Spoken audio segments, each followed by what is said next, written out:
when I have my collapses, so to speak, I will discuss them on social media. Yeah. Because I want people to understand that just because I look the way that I do, it's not the summation of those instances. It's the summation of the habits around those specific collapses. Like, my behavior 95% of the time is in accordance with what I want to look and feel like. And then outside of those 5%, like, I'll give myself that leniency, but it's also because I've spent 25 years paying attention to it. The issue I think I take with a lot of people that are entering into this place or starting to focus on these things later on in life is they haven't put the reps in the way that I have or you have for 20 years. Like, they may have been really in good shape in their 20s and then they got married and had kids and all that went out the window for 20 years.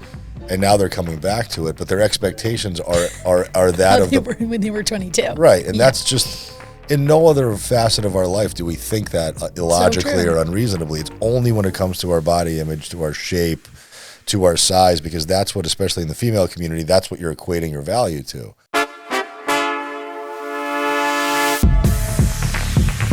Let's link up with Krysta on the Fix. She's a wellness coach with a focus on mental well-being and physical strength.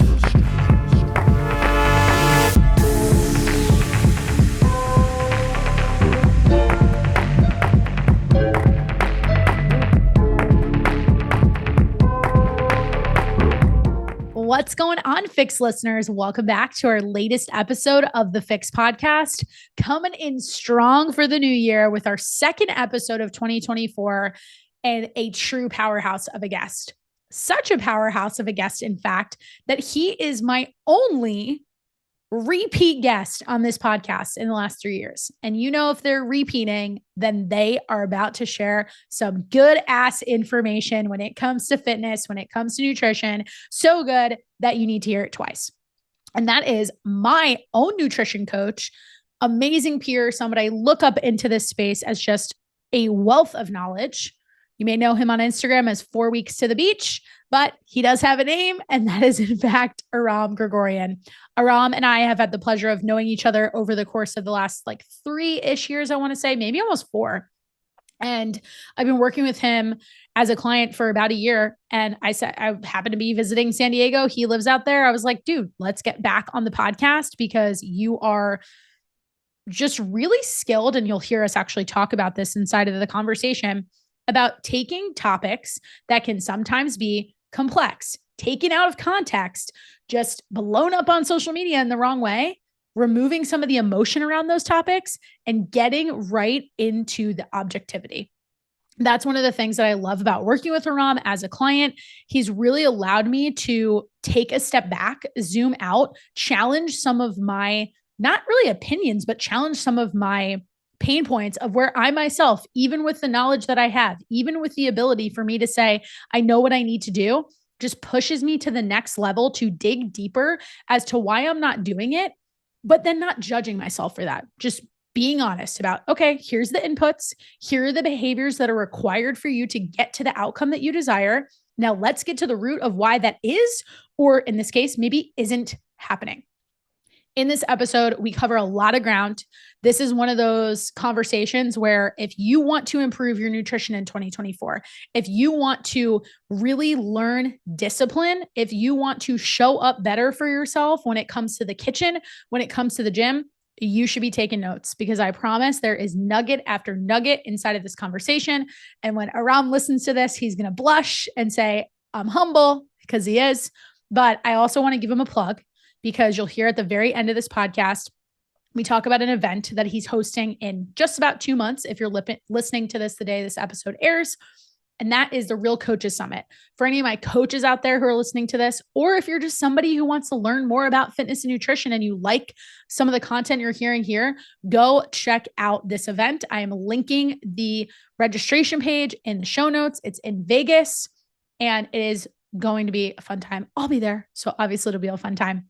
But I am just so excited to be able to welcome Aram once again to the Fix podcast, because there is always something new to be learned from him, always a perspective to be challenged, and just one of those people who kind of makes you sit back and go, never thought about it like that, but you got a point. So I'm sure you're going to catch yourself saying that a few times as you tune in and listen to the rest of this conversation. So with that, I'm going to stop talking. We're going to kick it over to Aram. We are going to talk about eating out, talk about our emotional relationship with food, talk about how to push ourselves more effectively in the gym, talk about how to really show up and change your identity so that you see yourself as a truly healthy individual from the inside out. Here we go. Aram, welcome back to the FYX podcast. No pressure for round two, but we've been talking about this for a while. Excited to have the chance to do this with you in person. The first time we recorded back in 2021, it was July, which is crazy. I think we both have grown a lot since then. And I think it'll be interesting to just kind of revisit some of the topics that we discussed. I checked the title so that I could jog my memory, and it was Diets Don't Work Unless You Do. Oh, yeah. I love it. And I think it's very aptly named. And I don't think either one of us will waver on that point that we made. No. But I think it'll be cool, like we kind of talked about, and just planning this conversation and trying to maybe approach it from a different angle, me being very transparent about my own experience with nutrition, with fitness, and all of the things that you've been able to help me learn about myself over the course of the past year, which is fantastic. And, I love you for that. So we're going to share all of that with the FYX listeners. But before we get into all the nitty gritty, like I usually ask my guests when we kick things off, and I'll go back and see if you have a different answer. But what is your go-to coffee order? What do you like to sip on in the morning? Well, I make coffee at home now. Okay. So I just either buy whatever creme brulee, pumpkin spicy thing that's on the shelf. I'll make 12 cup pots of it, and then I will put it in the fridge. And then if it's, California, it's chilly in the morning. So you can do hot coffee in the morning, and then in the afternoon, I'll usually limit myself to 2 cups a day. Okay. So but then I buy some funky creamer. All right. It's always sugar-free coffee Nice. mate, and it's either going to be the chocolate, whatever it is, or the French vanilla, or the pumpkin spice. Yeah, I have the most ridiculous coffee. Yeah, I'll go out for coffee on the weekends. Okay. Maybe if I'm walking the dog, I'll get a cup. But to me, it's one of those spends that I don't mind spending the $6 on it, but it doesn't need to be every day. I can't control what they put into it, and this ties into what we talk about. I want to control my nutritional environment to the best of my ability. So for me, I'm going to look at the place or know the place I'm going to, because I want to make sure they have sugar-free syrup options. I want to make sure they have oat milk and almond milk. So if they don't have that stuff, I'm not going there. Yeah. Or what I've done before is I'll bring my own cream. Smart. And then you get to have it how you want. Yeah. Have you had any of the Chobani coffee creamers? Do you like those? I have, but they don't come sugar-free. I know. They only have, you do have to factor in, let's speak about our macros. You do have to factor in your macros for those. And I use a tip that you gave me maybe 5 years ago. I don't even know if you were my coach at the time, but I attribute this to you because I recall that you were the person who taught me it. We were talking about, I think maybe back and forth in the DMs. And I was saying to you, I want to find more consistency in tracking my coffee creamers because I do know that they have a little bit of fat, but mostly carbohydrates if you're not using the sugar-free ones. And yes, I could weigh it all the time, but you gave me a trick so that I didn't have to weigh it every day to be relatively consistent. It's not a perfect science, but you were I think you know what I'm going to say.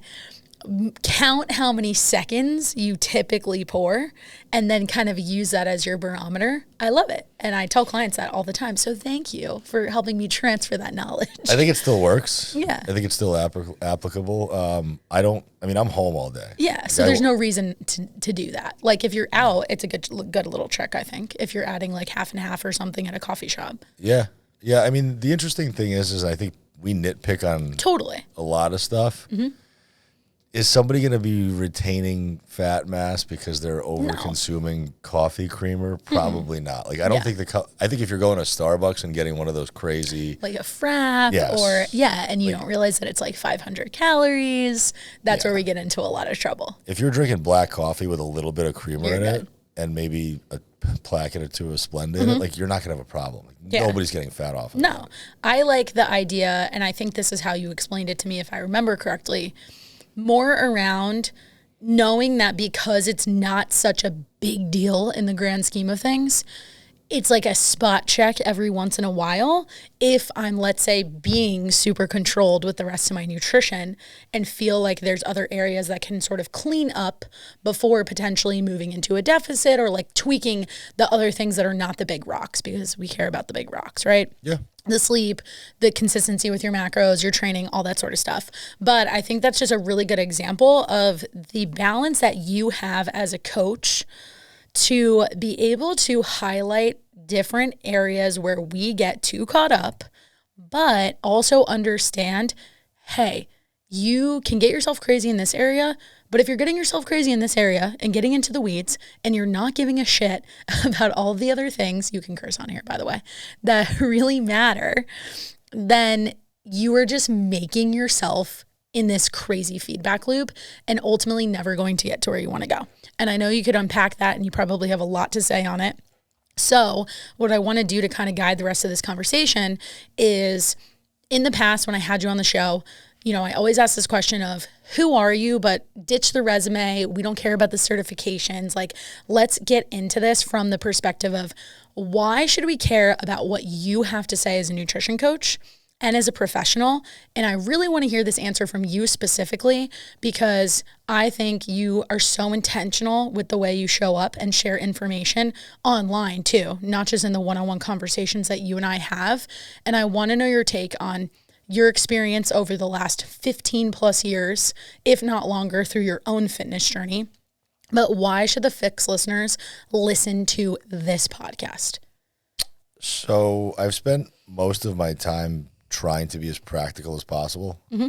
And I have a knack for disseminating complex scientific principles and concepts into very easily digestible nuggets of usable information. So I think where my value as a coach is, it's not in getting into the weeds of insulin resistance or understanding glucagon or GLUT4 receptors, like all that stuff. None of that matters to your listeners, my audience. Most of our people are so rudimentary with their understanding of this stuff that if you can't speak to them in that language, all you're doing is placating to all your coaching buddies online, which don't matter. They're not the ones paying your bills, and they're not the ones who need help. Right.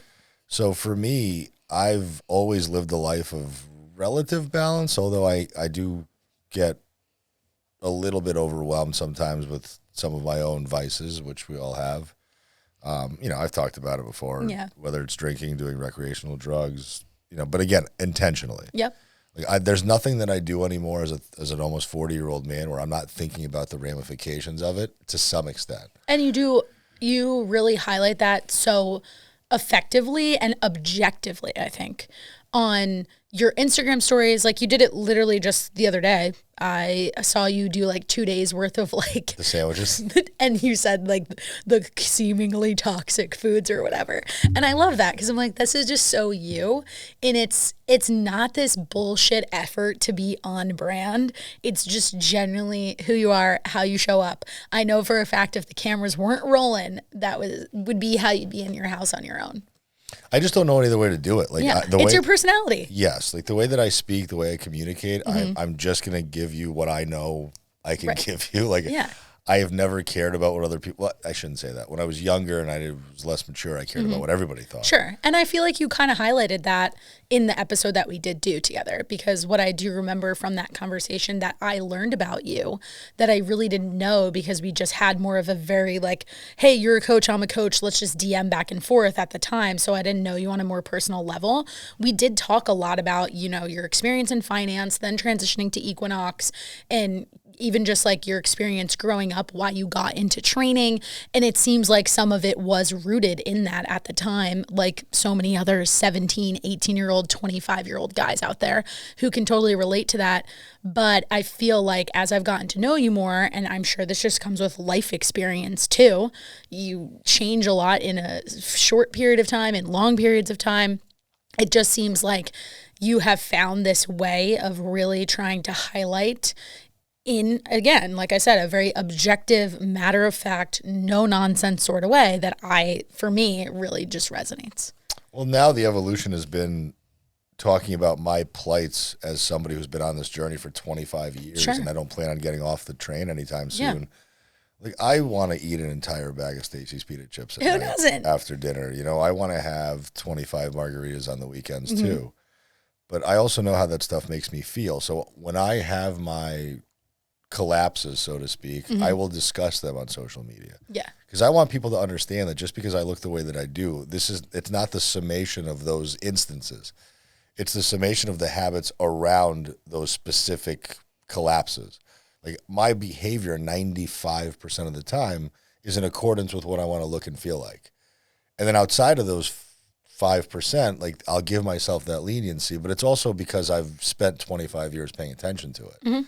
The issue I think I take with a lot of people that are entering into this place or starting to focus on these things later on in life is they haven't put the reps in the way that I have or you have for 20 years. Like, they may have been really in good shape in their 20s, and then they got married and had kids, and all of that went out the window for 20 years, and now they're coming back to it, but their expectations are that of when they were 22. Right, and that's just, in no other facet of our life do we think that illogically or unreasonably. It's only when it comes to our body image, to our shape, to our size, because that's what, especially in the female community, that's what you're equating your value to. Which in the male community, it's not much different. Like, we want to be a certain aesthetic because we want to attract the female mate. Sure. Or we want some validation for the work that we're doing, because we're not getting pats on the back on a daily basis. Like, you don't get a gold star for eating well or for going to the gym. Nobody gives a shit. Right. So unless we're doing that for ourselves or we're part of a community that's fostering that positive environment, we're very lonely in this journey. And what I try to do on social media with my Instagram following, with my people on my Facebook community, is I'm talking about all the shit that I end up doing to fall down on my face too. So then they can relate to it and be like, well, cool, we're going to have pitfalls. Yep. Whether if you're a recovering addict, like, you're going to relapse at some point. You're going to end up doing heroin or drinking a beer, and that's going to suck, and you're going to have to fight your way out of that hole. The way we consume food is not much different than drugs and alcohol. To me, it's the same exact drive to dull, to numb, to replace some other feeling, and that's what food does for a lot of us. And now we're living in a time where it's just so easily accessible. Like, you can get on GoPuff in 2 seconds, and there can be 3 bags of popcorners delivered to your apartment. You can just be sitting there doing nothing, and now you're fulfilling a craving almost immediately. And that's the scary part about it. Like, drugs are harder. Like, if I have to go get blow, I have to call. You gotta jump through. It's like a 4-hour process. Right. And by the time that 4 hours goes by, if I'm rational and logical, I probably won't even want it anymore. Yeah. Whereas with candy or cookies or treats or fast food, it's literally fast food for a reason, because I can get it within 20, 30 minutes. By that point, I'm probably stoned and I'm probably sitting on my couch, and I'm going to reaffirm that I want it. Right. And because you've already gotten it into your head that you want that thing, that craving is just going to get intensified over the course of that time of you convincing yourself and completely reinforcing that story over and over and over again. And that becomes your ritual. Yeah. And the reinforcing the story piece, I think, as I reflect on the conversations that you and I have had over the last 12 months, but I think more specifically in the last 5 or 6, you and I rarely talk about macros, and I think it's very important that we caveat this with something you already said. We have been at this for a long time. So even with me being your client, a lot of times I am looking for different things than I was even looking for myself when I worked with our mutual friend, Mike Dola, who you just had on the show. I think I've shared with you, but that was my very first nutrition coach that I ever had. I didn't have him personally, but it was a part of the Stronger You brand, and loved the coach. We're still friends. She's an amazing human being, but I didn't know what I didn't know. And at the time, in working with her, I was just like a part-time group fitness instructor. I had my job in finance. I was 23, maybe, and my life was very simple. There was not a lot of stress, and I look back on it now, and I'm like, I got to take nuggets from things, but something you've done for me, whether you realize it or not, because I don't know that I've explicitly said it to you, is you've allowed me to give myself permission to recognize that the methods you used at some other point are not always going to be the methods to get you to where you're going. That's first. And then second, it's okay to not be that person anymore. And that's been a massive journey for me that you kind of busted wide open when you asked me the question 3 months ago. You were like, I don't know why you don't trust yourself, but we need to unpack that. And you nailed it. And nobody ever positioned it to me that way. To take it back to the relationships I've had with other coaches, I know why. When I was 23 and I didn't know jack shit about macros, the point at the time with that coach was like, let's get some tools. I didn't know what protein was. I did, but I didn't know how to classify the foods. I didn't have the nutrition knowledge. I didn't have the certifications that I do now. I didn't have the client experience that I've acquired of understanding why habits matter, all these different things that we can pull on and recognize as tools. And as that evolved, what happened? Other things in my life literally happened, right? And I never really learned, probably until I would say like 2 to 3 years ago, the last 2 nutrition coaches that I've worked with, yourself included, have helped me actually see that, yes, the structure can always be there with my macros. The structure can be there with tracking my food. But what I need to explore is kind of like what I call with my clients, this next level of maturity in your journey that has more to do with looking at what rules are you hanging on to? What self-limiting beliefs do you have in place? And how can we navigate those so that you can actually see something like macro tracking as a fluid, flexible method that gets you to a certain point when you need to be dialed in, or is something that is just like the basic foundation of your life, whether you're actually tracking or not, using logic to fill your plate with a protein, a carb, and a fat, regardless if that actually goes into your food tracker on a daily basis. Yeah, I mean, your body's going to give you credit, right? Like, right. You don't have to wear this thing to get 15,000 steps. Yeah. Like, you're going to get 15,000 steps. Yep. And I think we're getting so obsessed with devices validating our actions. And we get really caught up in the idea that, like, I have to, if I don't put the food into the thing, it's not real. Yeah. I don't get credit for it. That was totally me. I have nobody to show it off to. Yep. And I think to me, it's always about intention and the control of emotion. So if you have a good intention behind, or a productive intention behind eating, you're eating for a certain purpose. Like, most of the time I'm eating for fuel because I have to eat. Right. Every once in a while I eat for pleasure. Most people eat because it's just a time to have to fulfill a requirement, and it's not usually pleasurable or for fuel. It's based fully out of some emotional capacity that they're having, whether it's stress, whether it's sadness, whether it's overwhelm, whatever it is, it's causing people to do things irrationally. So I think if your intention behind food is understood and you're able to regulate your emotions elsewhere, then you're not having to have an emotional relationship with food, nor do you have an emotional relationship with the scale, nor do you have an emotional relationship to tracking. So if you can remove the emotion out of these metrics, which are black and white science, then you can have a very productive relationship with all of it, and you can actually start to understand that if you don't track for a week, nothing bad's going to happen because your habits don't change. Correct.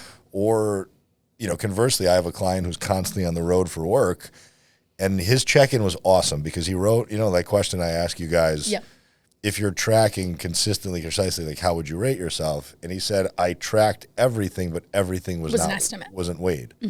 Which to me, again, that's not tracking. Yeah. Like, to me, you really, I'm so glad you brought this up because we had such a good conversation about this the other day that you got me to think about it in such a different way. And we were both kind of making the same point, but from like a completely different side of things. And I loved it. I was like, we have to talk about this on our podcast because, just to give the listener more context, I was coming to you being like, hey, a couple months ago, we talked about moving into a calorie deficit sometime around January. As a coach who upholds the same standards for myself that you also help me uphold, that I want my clients to uphold, that we both want our communities to uphold to get the results that we know they're capable of, I value tracking my food consistently. Why? Because we got to make sure we squeezed all the juice out of the current lemon, which is analogous to me to like what your current macros actually are. If I'm not tracking, and you have overemphasized this to me to the point where this is now my default, is if I come to you in 6 weeks and I'm like, yo, it's time for a deficit, and I have nothing that you can look at as data, you're going to be like, okay, cool. Well, you need to spend 2 weeks with the macros that I had assigned to you months ago before we really start to have this conversation. And to emphasize this to the listener, because this is something I talk to my clients about all the time, the reason for us doing that is because of a tool and just like a thought process, I should say, that I think you've said a number of times, and I probably got from you, but this idea of minimum effective dose. we don't want to pull your macros down any lower than we have to, let's say, for lack of a better way of phrasing it. So if I'm coming to you and I'm saying, hey, I'm ready for this deficit, you're going to be like, well, objectively speaking, like, let's figure out what the deficit actually needs to be. There's all these other levers we can pull on. And in my case, like, we could go ham in dissecting my sleep or lack thereof, we could say, right? Before we really get nitty gritty with the actual carbs, protein, fat breakdown. Now, the conversation that you and I were having was around this idea of me saying to you, I have been traveling on and off for like 12 days. So I wanted to get back in the habit of just tracking my food even during that time, because what I didn't want was you to come to me and be like, well, you have nothing in your tracker for the last month, so I'm not going to let you pass go. And you knew where I was coming from, but you really challenged me because you were like, but does it really matter? Because if you're away for those 12 days, all of those things are estimates. And when you asked me, does it really matter? I was super honest with you. And I threw myself right under the bus because it's the truth. When I said it to you straight up. I was like, well, here's the deal. When I don't track, I am way more inclined to eat like a dick because I will just have that mentality you said earlier. If I didn't put in my phone, it didn't actually happen. Well, guess what? My body knows that it happened and I don't have the physique that I desire to have. However, I think where I've kind of been in this journey with you for the last year is not coming to terms. Like, I think that almost sounds like I'm throwing in the towel, and that's not what I mean. But more so around this idea that accepting. Yeah, like being very accepting of where I am and like the season that I'm in, not discrediting what I have prioritized instead, and being okay with like announcing that I am prioritizing things that don't explicitly have to do with my health and fitness. But where I get the guilt or the shame usually comes around the fact that I want to lead my clients through an example of saying, hey, you're a busy woman. You put a lot on your plate. That is me. So that's the client I tend to attract. And I know you work with a lot of other females, especially female coaches, who fall into that same bucket too. But I want my clients to see that you can do both, but it doesn't mean you have to be perfect at both things at all times. And that's why I'd like to be more transparent in us recording this episode and me kind of now moving into this next phase with you and talking through deficit and like what that looks like. Because I think too many people have this idea that it's very all or nothing. And that's what you and I were kind of getting at. And your point was totally valid. I just never looked at it that way because you were kind of saying to me, well, does it really matter if you track these things? Because in your mind, your expectation for me is that I continue to be thoughtful and that I continue to say, hey, just because I'm not tracking it, there should be a protein, a carb, and a fat. And I do know, like, off the cuff, what happens when I travel. Protein gets a little tougher to hit if I'm not intentional, regardless of whether I track it. It's just being intentional of like buying the shakes to supplement with, making sure I'm ordering like the extra chicken where I can at the restaurant. This week we utilized a meal prep service, which is very helpful, and their food was delicious too. I love it, by the way. So thank you for that. But acknowledging that there is a way to still do, let's call it 75% of the work if we really wanted to measure it, and allow me to stay on target for the plan that we set up for ourselves a couple months ago. Yeah. No, I mean, and I think you've done an overall good job. I think the problem is to me, if I approach something in a black and white way, like food tracking or food consumption, I have to be able to remove the emotional component out of it. So that means that if you're going to gather data that I'm going to then further use to manipulate an outcome, I have to have real numbers. So like with the example of the person that I work with who's been traveling for I don't know how many weeks straight. Sure.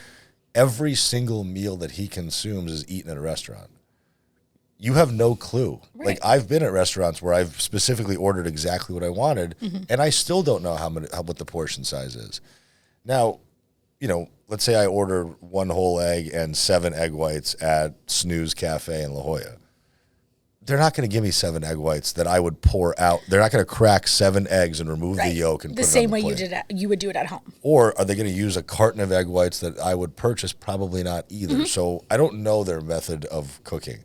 I don't know how much oil they're going to use on the pan as a base. And 9 out of 10 times when I lift up whatever food I'm looking at, there is a gob and gob and gob load of oil. Yep, butter, all that stuff. So people have to understand that, like, and Alan Aragon talked about this on our podcast, the average restaurant meal equivalent to what you would make at home is 700 to 900 calories above what you would do at home. Like, really think about that. That's an astronomical Yeah, number. I want to repeat that for everybody.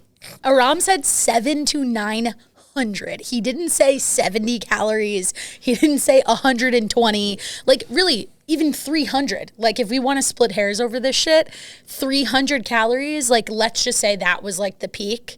And we knew that there was no possible scenario where it could be any higher than that. Most of us would be like pretty okay. But 700 to 900, that's why you're fucked. Well, but even cut it in half, right? So let's take it at 350. Sure. And let's multiply that by the average American. I think will probably consume anywhere between 3 to 5 meals out a week, at least. So let's conservatively 3 meals at 350 over what you think it is. Right. Now puts you at almost an 1,100 calorie surplus. That was only half. Right. So it's really a 2,500 calorie-ish surplus weekly. So if you think about that, and, you know, calories are real and they matter, you know, we have to be very mindful of that. And we also have to be realistic because most women that I work with aren't eating 2,700 calories. No. That's not what they're maintaining weight on. Most women are maintaining their weight anywhere between 1,400 to 1,900. And I would just like to underscore that as somebody who works with you, I have been eating when I am diligently tracking, and I'll ballpark it just because I know that I certainly eat more meals out when I'm busy. That's a default for me. That's something we've talked through extensively, and that's why I wanted to bring this up. I eat like some days 2,300 calories, some days when I'm honest and trying to track the meals out, and it could be higher, but what I'm tracking can compute to like 25 to 2,600 calories. And I'll tell everybody right now, I have not lost any weight in the past year.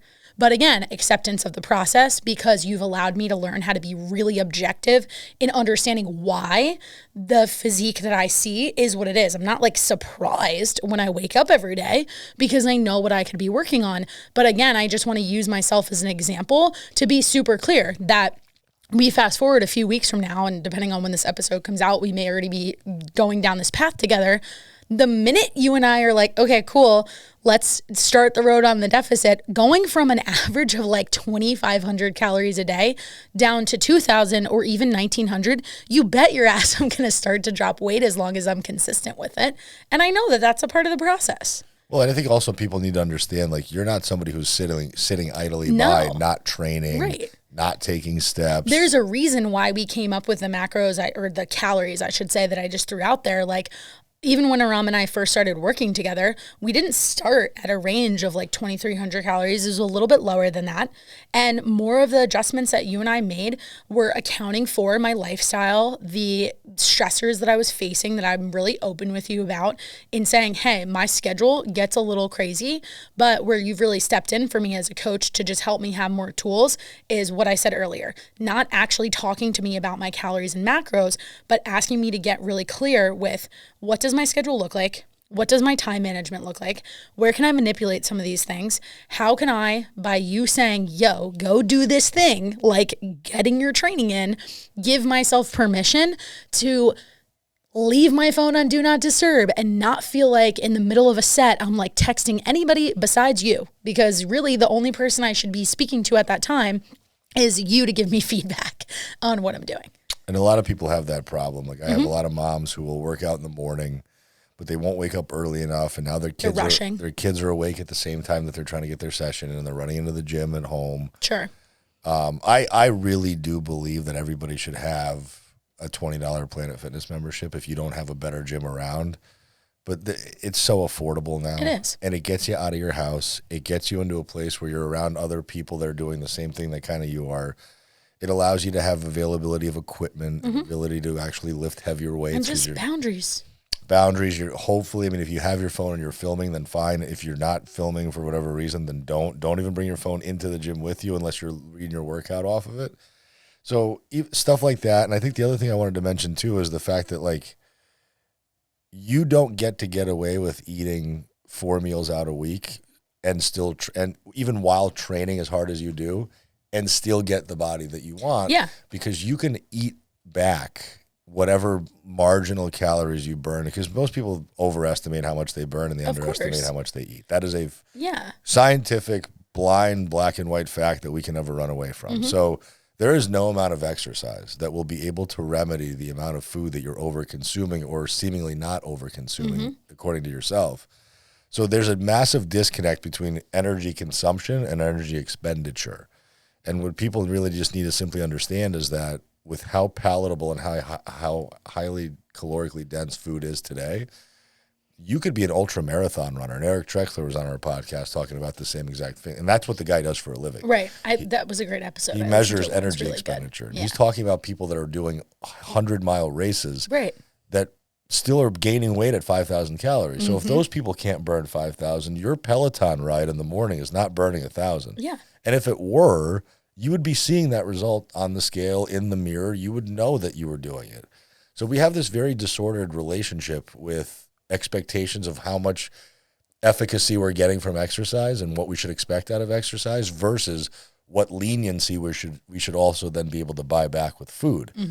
And again, it's not the 1900s. Like we're not farming our own food. We're not controlling our own portions anymore. We don't understand what's in our food anymore. Things that are seemingly unprocessed are already processed. And again, like you said, food's just more available. Like cheaper, Mike was somebody that taught me that very early on. He, at the time that I was in Stronger You, I have like a recording of him in my head being like, the world today, as we know it with the technology that we have from a food perspective, the world is not designed for fat loss. And, or intuitive eating. No. And talking about like Uber Eats or just the fact that the grocery store is open till midnight. Like these are things that we really have to consider because you said it yourself when you talked about your own experiences with the coffee example and how we kind of got right into this. You have opportunities to control the variables. And you also mentioned this, and I would love for you to expand on it because it was such a great series of stories. You talked about with going out to eat. That, I don't know, maybe like not even 40, 50 years ago, people didn't go out to eat to the frequency with which they do today. It was maybe like a twice a month sort of thing. Right? If you were financially affluent family. Yeah, exactly.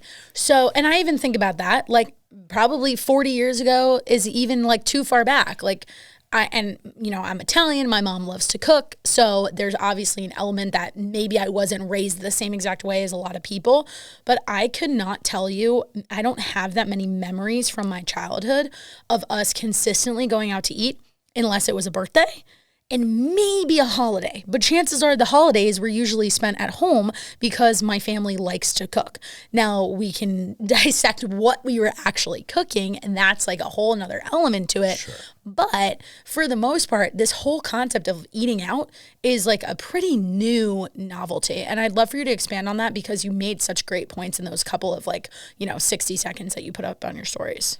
Yeah, I mean, that's one of the biggest challenges I'm seeing is just the fact that restaurant food is so highly calorie dense and that we don't know how to measure it. And a good example of that is like if I order a poke bowl from a local poke place, even if I ask for all the stuff on the side, right, the dressing on the side or whatever they put in it, whatever sauces I use, I've actually gone through, put on a plastic glove, disassembled all the ingredients and weighed them. Of course you have. And I know what the poke bowl had in it. Again, as close as I possibly could. Did I miss? This was the one time at this one place. There's, of course, variables of who's doing the pour or in the portion sizes, but like it's still a good exercise just to kind of see. And what did you find? So the poke bowl that I was ordering was something around 850 calories or so. And it was a massive amount of protein, like almost 80 grams of protein, like probably 90 to 100 grams of carbs. And I'm assuming it was tuna? It was tuna and shrimp. And then it was probably like 25 to 30 grams of fat. So that's a very dense meal. Okay. Like most women aren't eating 900-calorie meals 4 times a day. You and I have talked about this in my effort to get more protein. We agreed that, and we can get into why I structure my day the way that I do. But I said to you, is it cool if I eat 80 grams of protein in my meal number 1? Because I wouldn't even call it breakfast. And you text me back and you were like, how's your digestion? I'm like, it's fine. And you were like, go for it. But I do that intentionally with protein specifically just to front load my day because I know my weak points. And for me, it's to tie it back to the eating out. It's more around the fact that I will let the day go by and not give myself the boundary and time and structure to take the 25 minutes for lunch, that then I allow myself to get hangry, that I'm reactive, and I need to rely on more of my meal prep approach versus being like, oh, I'm going to go like get a wrap, or, oh, I'm going to go like have a burger or go out to eat and whatever it is. Right. So it's really like conceptually, when you say it that way and then emphasize it back for the ladies that are listening here, it's so funny that clients are so afraid of food. It's actually not that you're afraid when you think like, oh my God, I can't eat all those calories. Listen up. If you go out to eat on the weekends twice, we are promising you that you are eating those calories, yet you're like, there's no way I could eat more than 1,400 calories. You are. No, you are, but you're not doing it with nutrient density. Right. You're and doing intention. Right. You're like, you go to a brunch and you do a piece of avocado toast, and then you have 2 mimosas. That's 800 calories. Right. Right there. And that was one meal, people. And you had no actual like satisfying food. Like, which means you're going to be hungry in 3 hours, if that.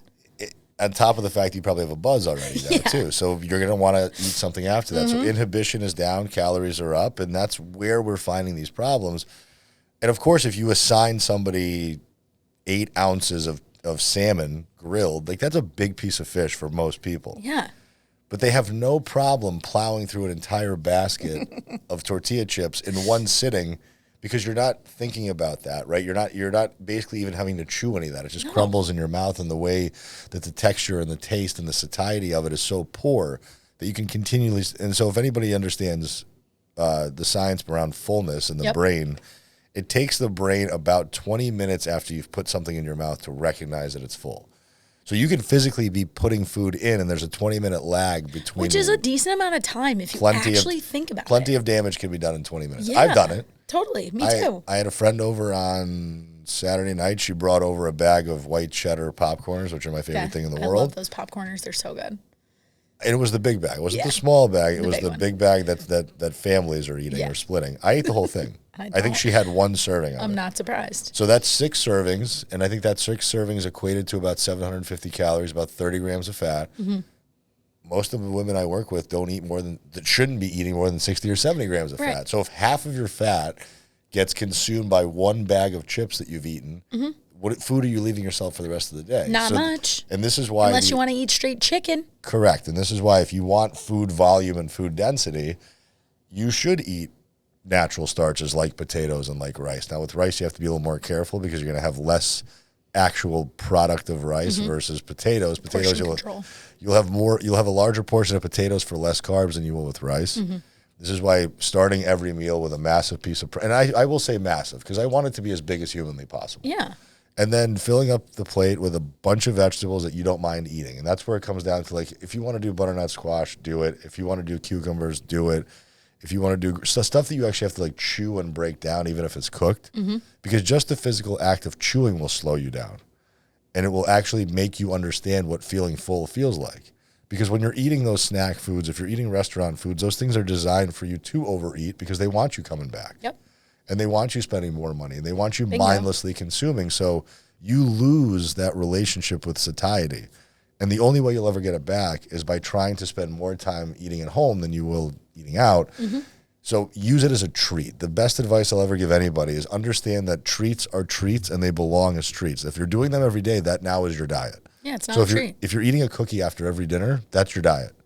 If you're having 7 or 8 meals out a week, or right now I just signed up with a guy in New York City who obviously lives in the best place in the world for food. He eats out 10 plus times a week. I'm like, dude, no way. There is 0%. I can see it. There's 0% chance that you will ever be able to hit any aesthetic or physique or even just feeling good goal, because you're having 2 drinks at every meal. You're eating out 2 meals out of every single day, and you're doing that 5 to 6 days a week. It's not going to happen. No, I don't care. I don't care what macros I set for you. I don't care what workouts I assign for you. I don't care what mindset exercises we implement.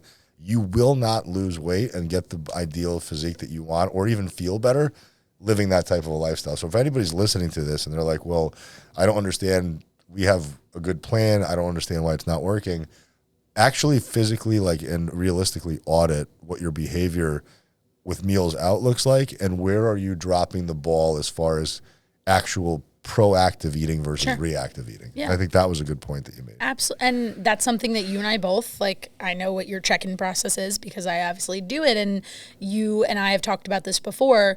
One of my favorite questions that I get off of clients is when they actually sit down and count how many days this week did you go out to eat.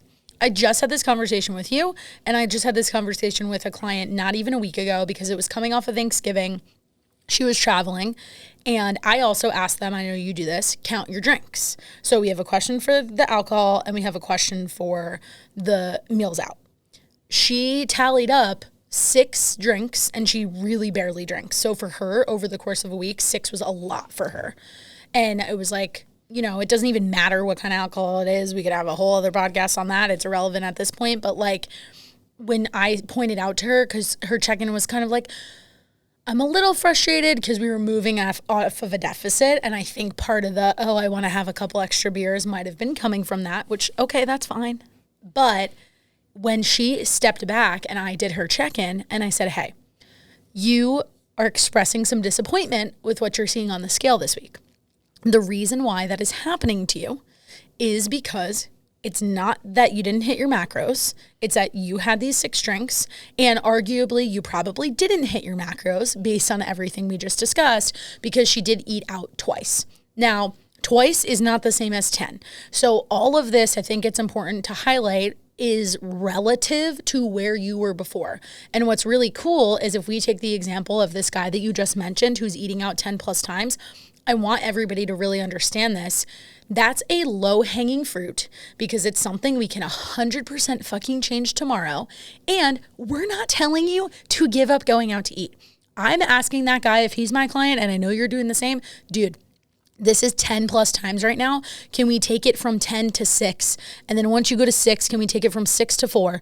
And then once you get to 4, can we take it to 2? And however long that takes, the part that's the most important of everything you just highlighted with him as the example is it's just about expectations relative to the amount of time it's going to take you to hit your goal. Yeah, and the low-hanging fruit concept is very important because people look at all this stuff in a very restrictive lens, and they immediately think that all these rules that we're implementing on them, they have to just immediately rebel against them, and that's just how adults are. Like I've made this I've made this example before. The reason why a child will develop intellectually, physically in a short amount of time, right, from like 3 to 18, whole new human being. Size, scope, understanding of life, like everything changes. From 20 to 50, nothing happens unless you physically make it happen. Right. It's on you. The self-ownership thing is a real deal. Right. So what's the difference between the 2 stages of life? In one stage of life, you're being given rules and you're being given parameters by your parental people or by your teachers. Everybody's giving you a rule to follow, and you just blindly follow it because that's what the expectation is. As soon as you turn 18 or 20 and you get out of college, it's like, oh my God, there's no more rules and I can do whatever I want. Well, where does that lead you? It leads you down a path of not having any structure, of not having any accountability, of not having any responsibility. So essentially all the rules that made you a human being and an adult, you've now completely dismissed and thrown away because you're able to. Which I think is ridiculous because we need rules. We have speed limits. We have lines at airports. We have lines at coffee shops. We have ways to do everything. Right. But for whatever reason, when it comes to eating, people take this very liberal approach of saying, well, I can just eat whatever the fuck I want and expect to just look like her. Not examining what her does. Like she spends most of her time being mindful about her consumption. She spends most of her time not sitting. She spends most of her time going to bed at 9. Like I was at a dog park on Thursday afternoon, like some random 4 o'clock time. There was 5 people there. 3 of them were drinking.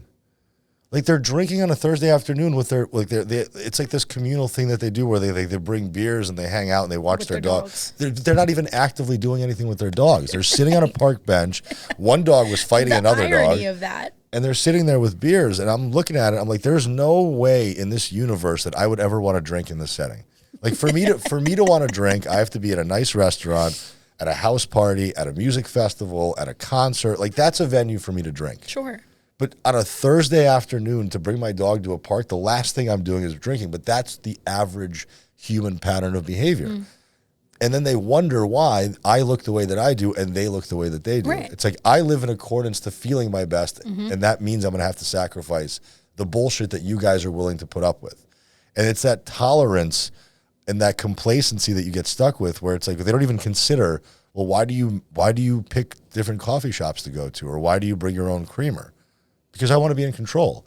Why do you drink on a Thursday afternoon at a dog park and not even do anything with your dog? Like you're sitting there, like get some steps in. Like you're sitting there complaining. The same people that are complaining about all their problems are also the same ones that are shooting themselves in the foot. That's probably not your audience and not my audience because they've figured some stuff out. Right. But the last piece of the puzzle piece that's going to get you from B to C, because you've already gotten from A to B, is going to be sacrificing some nights out. It's going to be not drinking every chance you get. It's going to be leveling up your training. It's going to be implementing better sleep hygiene. And it's going to be managing and being more resilient to stress.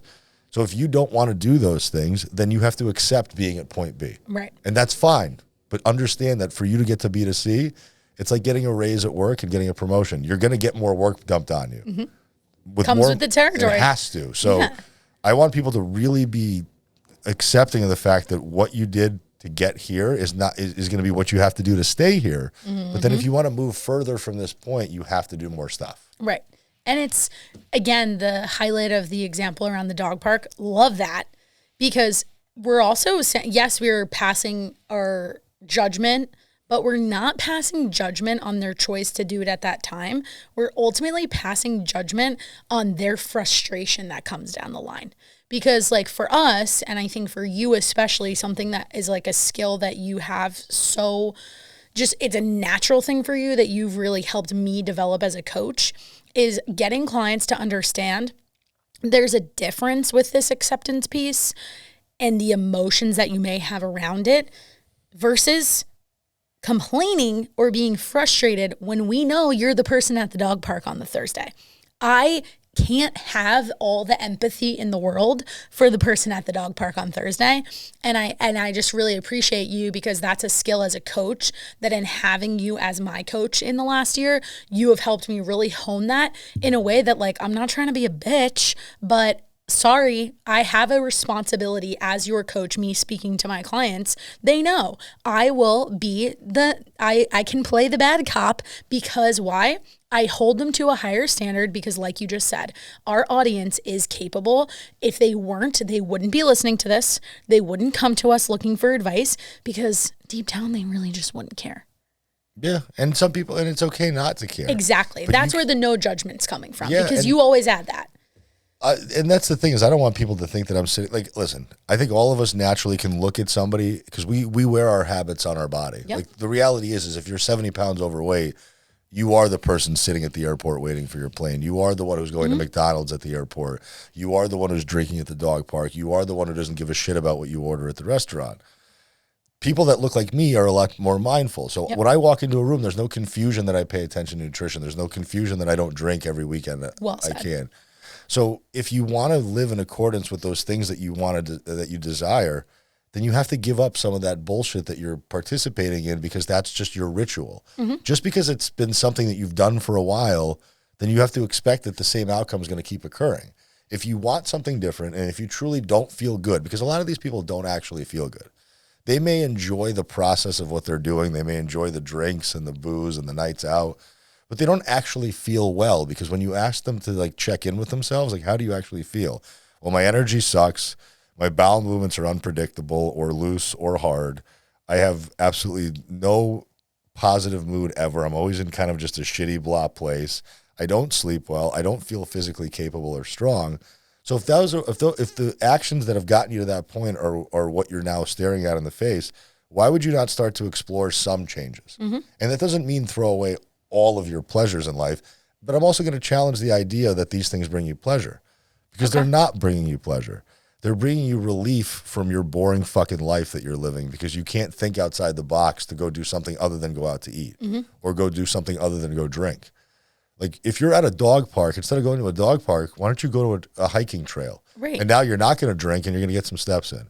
Instead of going out every Friday night as your ritual dinner out, maybe go somewhere where you're going to either go to like a pasta making class, and now you're going to learn how to make the food versus get the food delivered to you. Love that. So there's so many different ways to like enjoy life and live life versus just getting through the day, which is what everybody's doing on autopilot, and then never checking in with how they actually feel.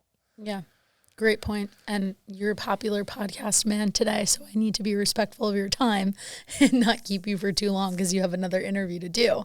Actually, 2 more, right? Just Jeb. Okay. But with that in mind, in just kind of bringing this all home to everything that you just said about really challenging this idea of like, is that actually bringing you pleasure? I think it's just like the momentary pleasure, right? But like you said, it is a vice. The food relationship, food itself, is a vice just like anything else. And for some reason, and this could get into intuitive eating, and that is a movement and all the different fad diets, like people don't want to accept that food is a vice. And we need It's become a vice. Yeah. I don't think it ever, It doesn't have to be. It wasn't always a No, vice. it because wasn't. People had real interests. Right. We were doing other things that didn't involve like scrolling social media, right? I mean, even with podcasting, I say this all the time, and I know that you and Jimmy could probably relate to this for sure. I love podcasting because I get to sit here for an hour with you. There's no other distractions. Like this hour goes by in like 13 seconds, it feels like. And I learn so much. Like, you guys get great guests on your show. I spend so much fucking time walking and listening to podcasts that half my friends, especially people in this space, they're like, why do you know so much random shit about so many different things? And honestly, it's because I don't really watch Netflix. Even when I'm cooking, even when I'm working, podcasts playing in the background as if I were listening to the radio. I feel that I am a more dynamic human being and have a lot more to talk about and a lot more to bring to the table because of those decisions that I make to, for example, have interests in things other than going out to a bar and getting bombed on a Friday. Again, acknowledging, are there times when we want to go out and have a drink and have a good time and blow off that steam? Yes, 100%. But we can bring to the table the perspective of like, hey, I'm signing up for this tonight. I know what the consequences of that are tomorrow. Now, I'm going to shift this just a tiny bit because I want to touch on one other thing before I let you go. And that is just tying it back to some of the lessons that I've been able to learn from you and really kind of hone in my own coaching, but also my own relationship to training. And you know how I feel about training compared to where I was a year ago. I was in like a really big funk where I just felt kind of like blah in the gym. And I also felt like I was overcomplicating so many things in the gym. And I told you that right from the jump. I was like, listen, I get myself in this like tizzy because I have this desire that's probably coming from my group fitness days to want to change things up, to feel like I need to keep it interesting for myself, that I know for a fact I've lost sight of the goal of body composition that can be accomplished with keeping things simpler. So what I would love for you to just give your take on, and this is a loaded question, especially for you, because I know you could probably say a lot, but the importance of, one, going into the gym with a plan because you have a goal, but 2, recognizing, this is my big learning from 2023 with you. There is a standard set of exercises that will get the job done in making you strong as fuck, look good naked, but we also need to take care to learn how to listen to our body to figure out what the best exercise is for you. And to give the listener an example, when I first started working with Aram, I was very frequently back squatting and deadlifting with a barbell. I have not touched either of those exercises, but let me be clear. I now use a Smith machine, and there's a reason with why. It's something that we talked about for a while. And in my case, I just kind of figured out that like squatting wasn't doing it for me the more you looked at my form and the more you asked me questions around where do you actually feel this. I never in my life, until I started working with you, would have touched a hamstring curl and a leg extension. But I'm so glad that you asked me to just go try it. And I can't tell you why. I have no rationale behind it. I just didn't do it. Like, I know the purpose of it. I know it works.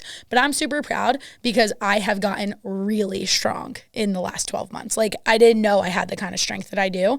And it's from actually creating consistency with what everybody else out there on Instagram would think is basic, but it fucking works. Yeah, so when it comes to movement patterns, I mean, the body moves in certain directions. Yeah. Now, context, as always.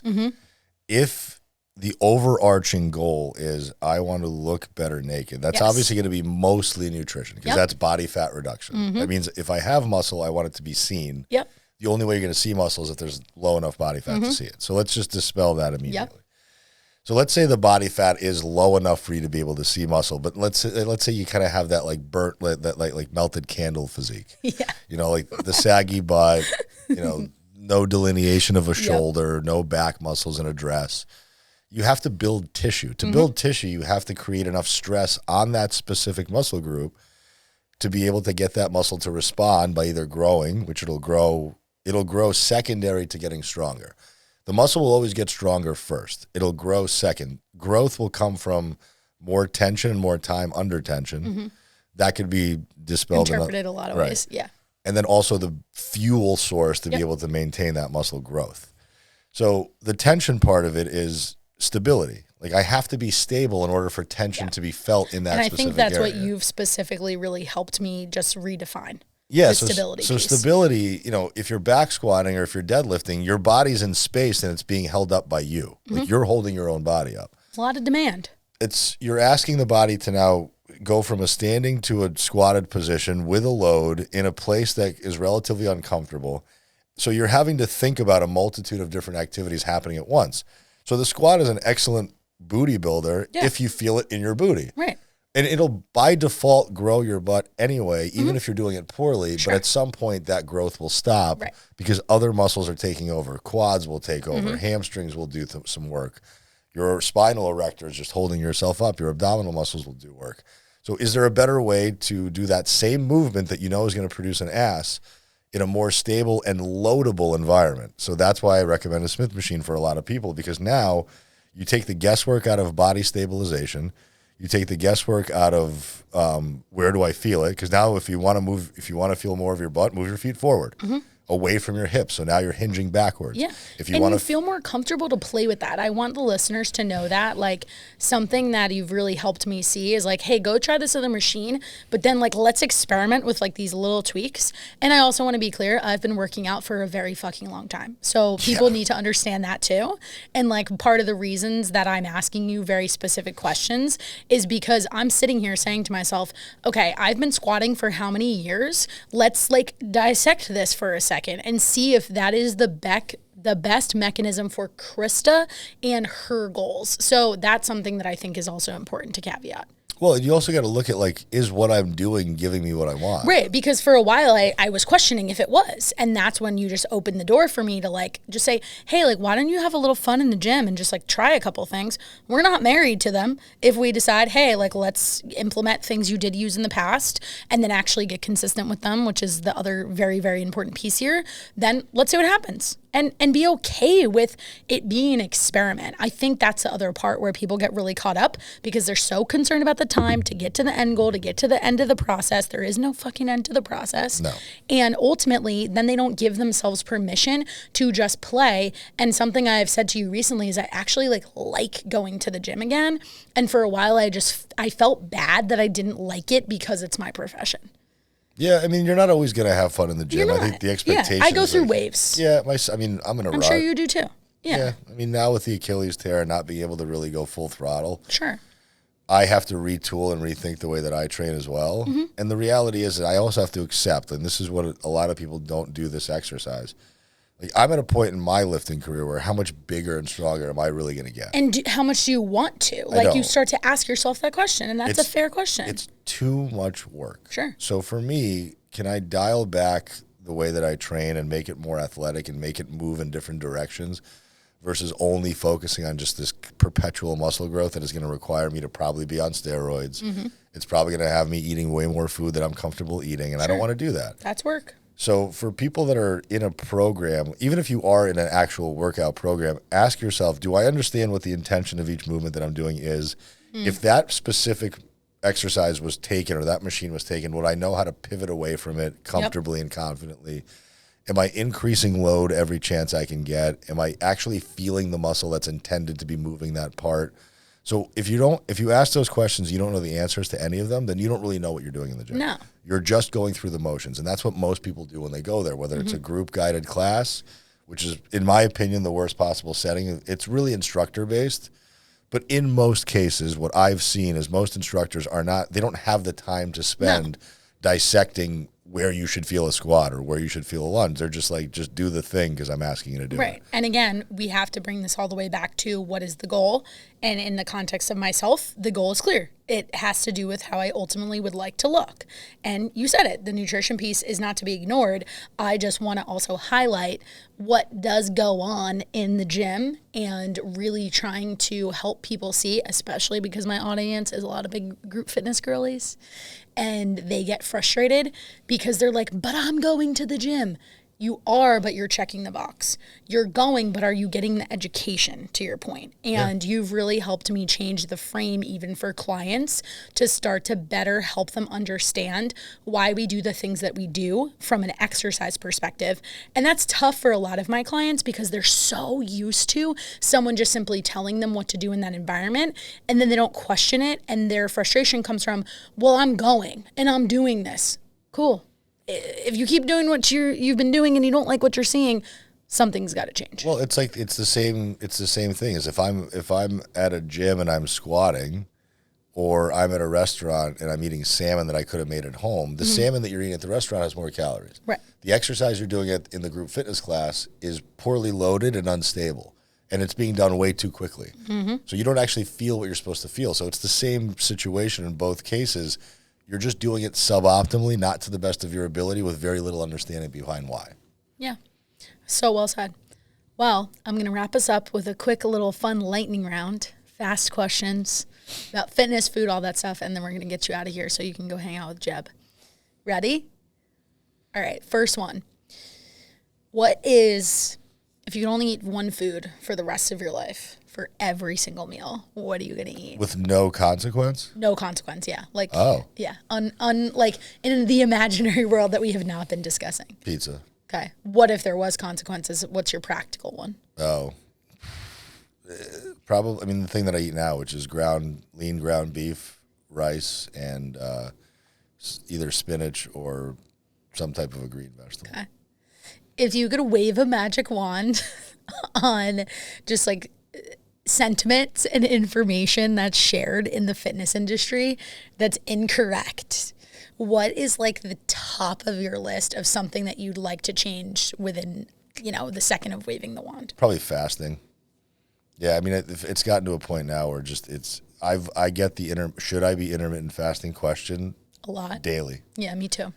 Daily. And my response to it always is, do you have digestive issues? And do you like breakfast? So if it's no and yes, then eat breakfast. What's your advice? You got to keep this one short, and it could be a podcast, but I think it's important we hit on it. For our ladies out there who are very concerned about their hormones as they approach menopause, what is your advice for them in terms of their lifestyle choices so that they can understand it's not simply about your hormones? If you're truly concerned, get a full blood panel done by somebody who knows how to interpret that blood panel, and they'll be the first line of defense for you. But even they will corroborate that you probably don't have a problem. Listen, as you get into menopause, you're going to have the degradation of hormonal stress. They just start to reduce. That's aging, yeah. But you don't have to live with that diagnosis. You can obviously go get optimized. You can get hormone replacement therapy. But that hormone replacement therapy won't do anything and won't cooperate inside of a physiology or a body that is poorly rested, highly stressed, under-muscled, and overfed. Well said. That's it. Very well said. And last but not least, the most important thing I want you to touch on today. In March, you have an amazing conference that you've organized for year number 2. Tell anybody who's listening to this, whether they're a practitioner or just an individual who gives a shit about their health and wants to get better, give us the rundown on the Real Coaches Summit. When is it? How do we get our tickets? And why should we go? So it's not just for coaches and trainers and chiropractors and PTs. Like if you're an enthusiast if you're somebody who consumes content regularly on social media, podcasts about fitness and nutrition, this is a great place for you to learn, to take deep dives into like some very specific subject matter. The topics are actually posted on the website. But it's realcoachessummit2023.com. We'll put it in the show notes. It's an all-inclusive event, so you can basically leave your wallet in the room. All your meals are covered. Your happy hours are covered. The presenters are people that I handpick that I don't pay. So they're coming there because they believe in what I'm trying to achieve, which is to source credible education and to connect like-minded individuals without a velvet rope and without the need for a VIP paywall.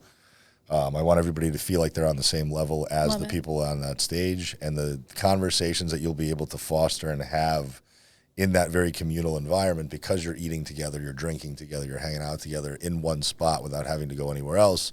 You'll meet a lot of people that you would have otherwise not met, because you probably go to these things with one or two friends, and then you sit at that table. Don't socialize. Right. Yeah. So this gives you an opportunity to not only learn, but also connect. And hopefully enough people come to where I don't lose money on it. Yeah. And it's going to be March 11th and 12th of 2024 at the Virgin Hotel in Vegas. And we're going to make that happen. So if you've listened to this and you're like, everything that was said resonates with me, more than just sharing the episode, of course, we appreciate when you guys do that.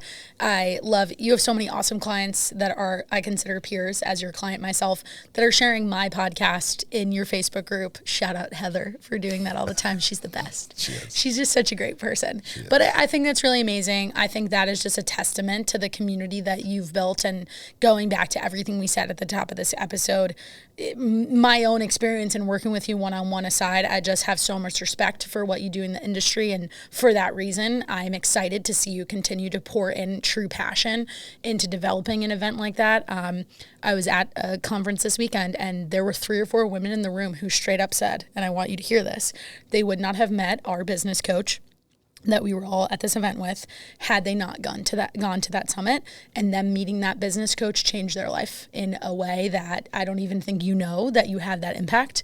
So I appreciate you for all you're doing, and even just beyond the nutrition information, just beyond the fitness information, in helping other coaches be able to really flourish and share platforms with information that matters, that we know is actually making a difference. And you're doing that whether you realize it or not on a day-to-day basis. So you rock. Thank you. And I appreciate you. You're welcome. Thanks for coming. Thanks for coming to California. Of course. All the way to California. Yes, I know. Listen, the ability to podcast in person, I think, makes such a big difference. And when I knew I was coming out here, I'm like, let's be productive AF and not get a bunch of recordings. So I'm very happy that I was able to get you on that circuit too. And I'm excited for the FYX listeners to hear this one, because I talk about you enough on my stories, and you've come and talked in my client community too. So this is a cool moment to just kind of continue to add all of that information that we're circulating around. So thank you for being here. We're going to let you go. But for everybody who tuned in today, we appreciate all of you for listening. Again, share this episode. These messages are important. This is the no bullshit, no noise, no filter kind of stuff that more people need to hear if they actually want to lead healthier lives. So do a friend a favor and share it with somebody. And with that, from wherever you guys are listening from, we hope you have an amazing rest of your day. Thank you. Thanks, Aram.